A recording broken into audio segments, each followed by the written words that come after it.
Hello and welcome back to the channel. Today we are playing Gyarados, the water flying wannabe dragon type Pokemon. This should be a good run. Gyarados is pretty, Gyarados is pretty famous. Very good Pokemon used throughout pretty much all the Pokemon generations. You find it on someone's team, which is really good. So our base stats here for Gyarados, kind of heading into things. 95 in HP, 125 in attack, 79 in defense, 81 in speed, 100 in special. Critical rate of 15.63%, pretty good. We are able to use Gyarados as a mixed attacker, which is good. It does have a better attack stat than special stat, but that's okay. We can still utilize special attacks, and it will still do really good. So our starting set, we just have Tackle, which could definitely be a problem going into Brock, because we have no way to play around Bide. That's a tough one, but as I've mentioned previously, lots of Pokemon start with normal type moves, and typically moves that are ineffective against Brock. So a lot of Pokemon will struggle and lose points off of Brock, but that's not really gonna make or break their final score in the grand scheme. Most of the time, even if that is the case, the Pokemon will still have a fairly good time in its run, obviously depending on who the Pokemon is, of course. But even Pidgeot had a good time in the gym challenge, and despite having that point loss to Brock, I actually don't think we lost any points in the Pokemon challenge. We didn't start losing points until the Elite Four, where it struggled quite a bit, especially against the Lorelei, and even the champion just a little bit. Had some level cap issues, lost points there. But if you haven't seen that video, go ahead and go check that out. But yeah, back to Gyarados. We do start with Tackle, but I mean, we have some really great coverage. We get Ice type attacks, Water type attacks, Electric type attacks, even Fire Blast. So we're going to have good coverage. I don't think Gyarados is going to have any issues dealing with any Pokemon in this generation now. Obviously, we've got to have Jolteon as the final opponent. Electric is 4 times super effective against Gyarados, which, obviously if we get hit with that from Surge, that's likely going to be a one-hit KO. Just because, I mean, Thunderbolt, Stab, Thunderbolt. Oh man, that's massive damage, especially coming from a Raichu. So, but we do get access to Thunderbolt ourselves, which is going to be great. It's going to be a great answer for Lorelei and her team. But now we've got Brock. Let's see how this goes. Oh my gosh.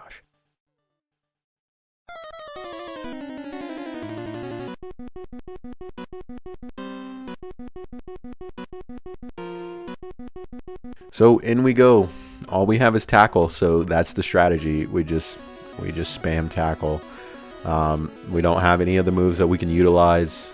17 power. I mean, we do have a good attack stat from Gyarados, so that makes it a little bit better. But look at how much we're doing to Onix. It's using Bind. It's using Screech. It's going to use Bide. This honestly is really tough for Gyarados. I mean, it's extremely unfortunate. Honestly, I don't even know how plausible it is to even win this at level cap consistently. When you only have access to Tackle, it's just, man, this sucks for Gyarados. This really does, because this may be the only place it actually loses points in the entire run, which it's always funny when you have Pokemon that are like this, because it's like, you're such a good Pokemon, but you get stuck on the first gym leader. But it's to be expected. I mean, when you have rock types as your first gym, I mean, like I said, most Pokemon will start with normal type moves that don't do anything against rock types. So it most of the time makes sense. But there isn't any strategy here. I'm just trying to luck through this and see if it's even possible. But when Onix is using Bide as much as it does, and you have no way to counter it just in the sense of not taking damage from it, it's tough, So Gyarados just struggles here. We don't get another move until level 20, and that would be Bite.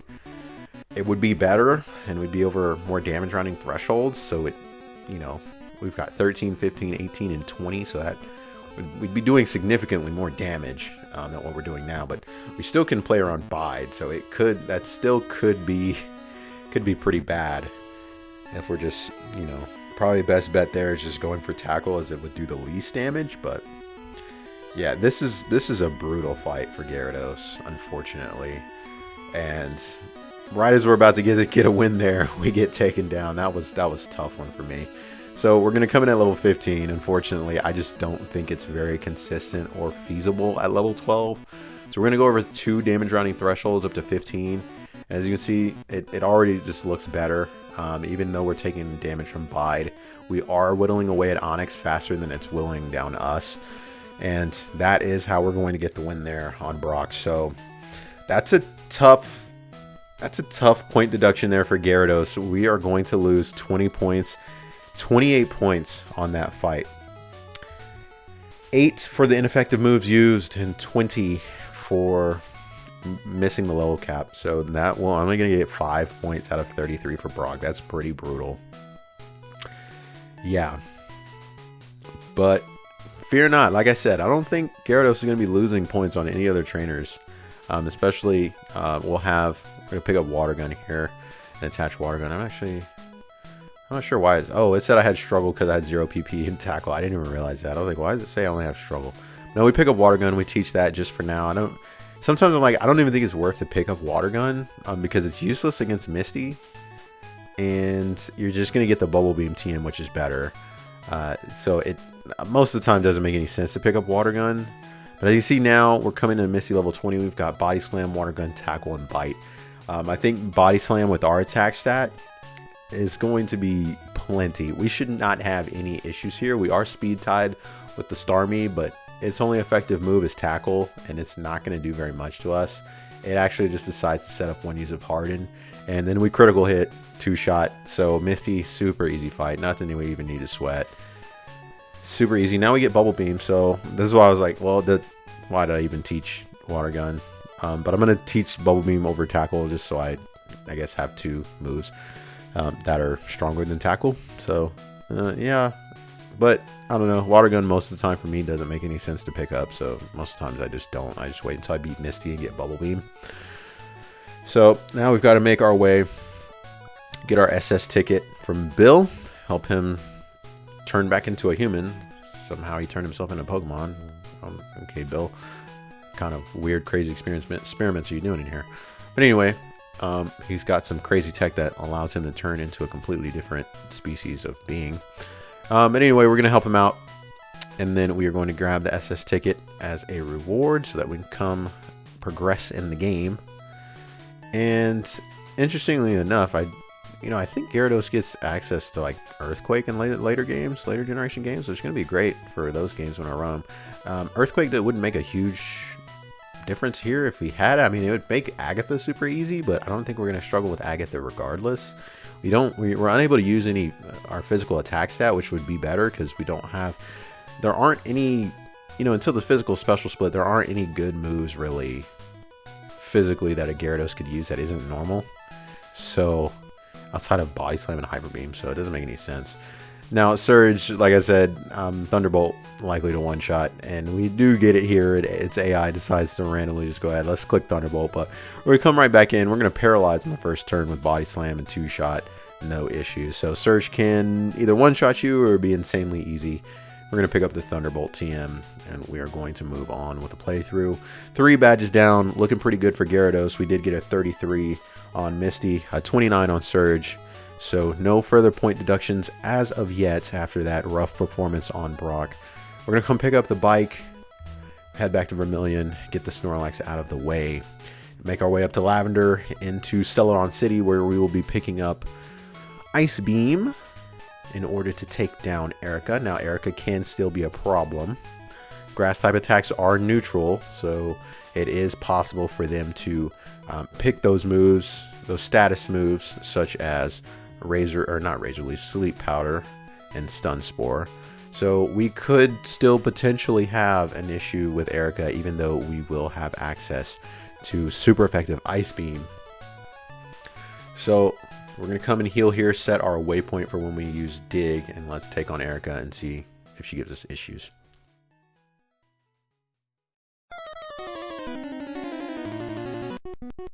Now, I did go into the fight thinking that I wouldn't have any issues here, but when Weeping Bell comes out, Ice Beam is not quite enough to take it down. I don't get a freeze, and I do get put to sleep, and then I get whittled away at with Razor Leaf, because, you know, Razor Leaf crits. So despite it only being neutral, we don't wake up in time, and I am going to fall there. So I'm just going to come back in, Ice Beam on Tangela. It's going to be a 2-shot on look like all her Pokemon, which is fine. I just don't need to get hit with, you know, Sleep Powder. We are able to bypass it there. Gloom does have it, so we can still get hit by Gloom, but it goes for Petal Dance, and we will clean up Erica there. So it takes us 2 attempts. Sleep Powder, like I say, with the status conditions can sometimes be a problem there, but that's okay. We're going to pick up the Rainbow Badge. I am going to go ahead and give Gyarados a 37 on that fight. I did have an extra level that could have potentially made a difference. I don't know. I think sometimes I need to come to a conclusion on this. Is like, if I do get hit with Sleep Powder, you know, but I don't know. I'm just going to give it to Gyarados. Just give it a little bit of a break, because it already had issues with Brock. So now we're going to come into Koga. Shouldn't have any issues here either. We've got Body Slam, Surf, Bubble Beam, Ice Beam. I mean, even without super effective moves here, we should be fine.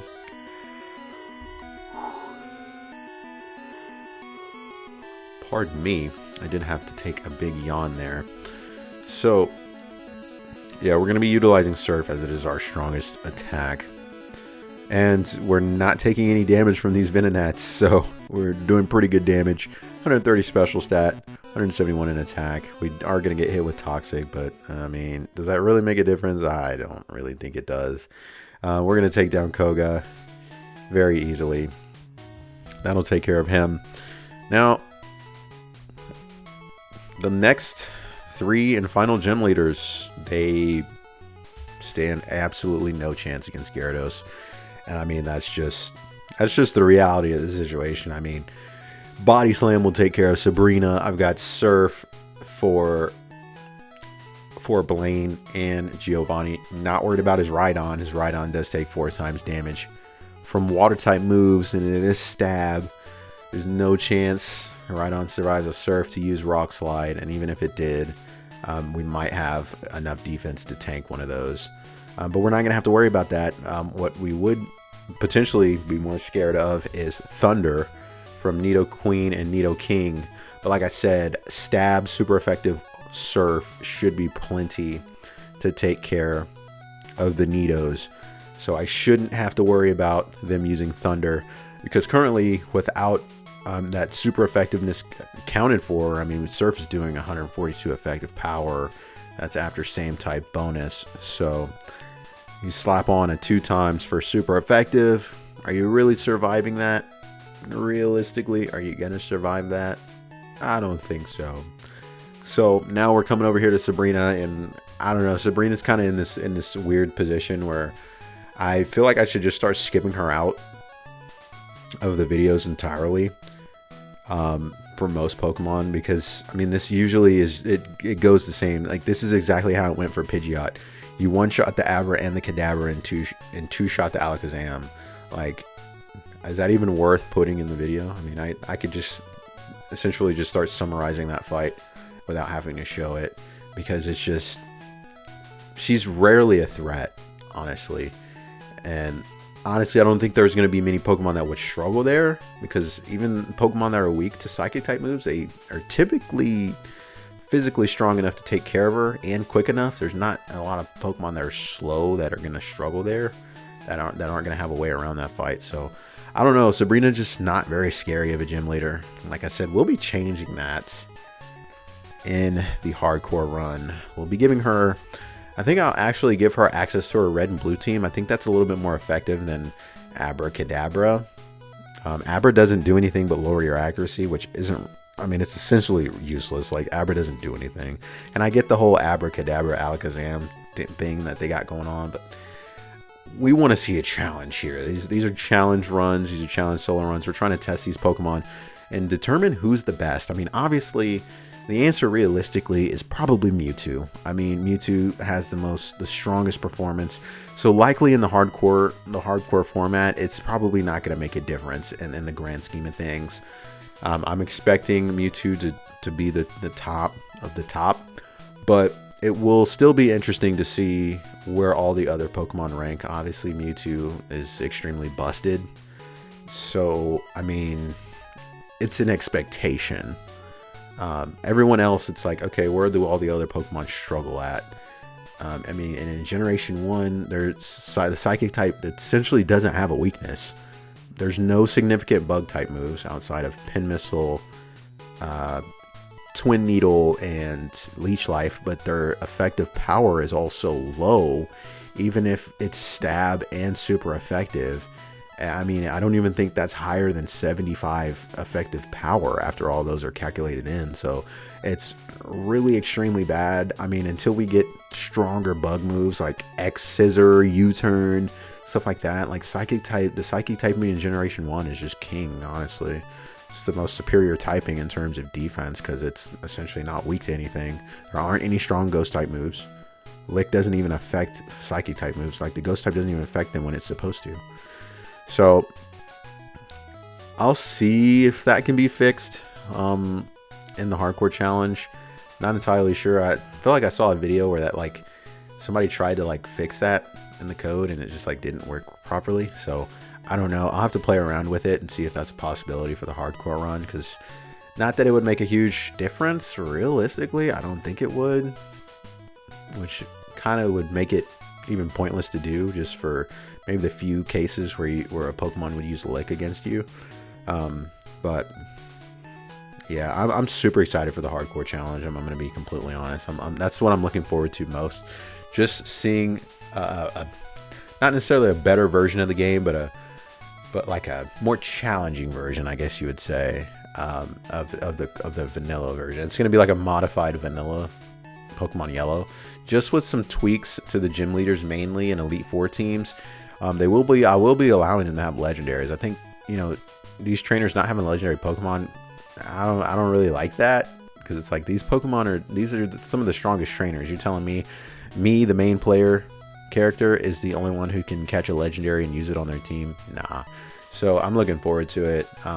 It's going to be very exciting. I just like, and I like just kind of a little bit of a sneak peek into it, like giving Lorelei like a Articuno, giving Blaine a Moltres, you know, that would be interesting. Like strong Pokemon that could actually pose a challenge and have strong moves. But anyway, let's get into the Elite Four. This shouldn't be an issue for Gyarados, so I'm not too worried about it.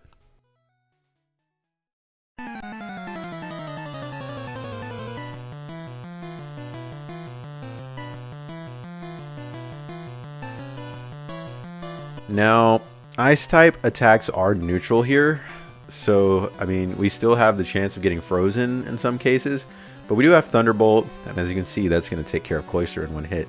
So that's the thing, Cloyster, you really do kind of need special moves for it, because I mean, a super effective Thunderbolt, even when our special stat isn't our best attacking stat, still does plenty. I probably should have went Hyper Beam on the Jinx. I'm not sure why I went for Surf, but it doesn't really make a difference. And Lapras just going Thunderbolt. I think its best move against me is Blizzard, but it goes for Confuse Ray. We are going to hit ourselves, but it continues to use Confuse Ray and then paralyzes me. So now I'm confused and paralyzed, but it doesn't make a difference. We get through that first attempt. Into Bruno, this is a pretty trivial fight. I actually went ahead and clicked Ice Beam on Onix, even though that's not the strongest move. But it doesn't really make a difference because Onix has terrible special, so it's not going to survive it either way. And yeah, just kind of an easy Bruno fight. I don't really know what to say here, because I mean, we're just kind of taking him down really easily, and you know, not even really close to the level cap yet, because Gyarados doesn't really need it. I mean, it's in the slow growth rate, so typically Pokemon in that growth rate have better stats to kind of equalize when it comes to levels. And here's this pesky Gengar just spamming Substitute. It's like, what is the point, man? I should have just spammed Ice Beam on it to go for the freeze, but it's okay. I take care of it. I'm at max health. Ice Beam the Golbat, not quite enough for a one-shot, but it goes for pesky Leech Life, doing 3 damage. goodness. What was even the point of that move? Why even have a move like that this late into the game? It's absolutely useless. I mean, it's just completely useless. So we're just kind of cruising our way through. We're not quite getting one-shot ranges on any of these Pokemon. But that's okay because they're not really doing any damage to us. So they don't really pose so much of a threat. I do get put to sleep. I am getting hit with Dream Eater. But for whatever reason, Agatha swaps into Arbok when I'm asleep. Could have used Dream Eater a little bit more. I don't really know what that was about. And I go Ice Beam and get a freeze. So I don't know. That's some really odd play from Agatha there. Could have potentially had yourself a chance there, but you squandered that chance. So we're completely set up to take on Lance. Got Thunderbolt for the Gyarados, Ice Beam for all his other Pokemon. Super easy Elite Four. We're going to get perfect scores, 45 out of 45 out of every Elite Four member. And like I said, up to this point, like I said earlier in the video, we have not taken any more point deductions since Brock. So that rough Brock start, but that's okay. We are able to get through the Elite Four with perfect scores and no issues with Gyarados. Now we're coming into the champion. We're at level 54. Pretty solid. We've got what, 11 levels to level cap, so we've got plenty of room here to work with. We are going to go ahead and go up to 55 over a damage rounding threshold before we come in and take on this fight. Now, we do have the Jolteon. I don't go into this fight with Mimic, which we'll see how this fight goes. I might need it, I might not. I do have Hyper Beam, so let's see if that's enough to take down the champion.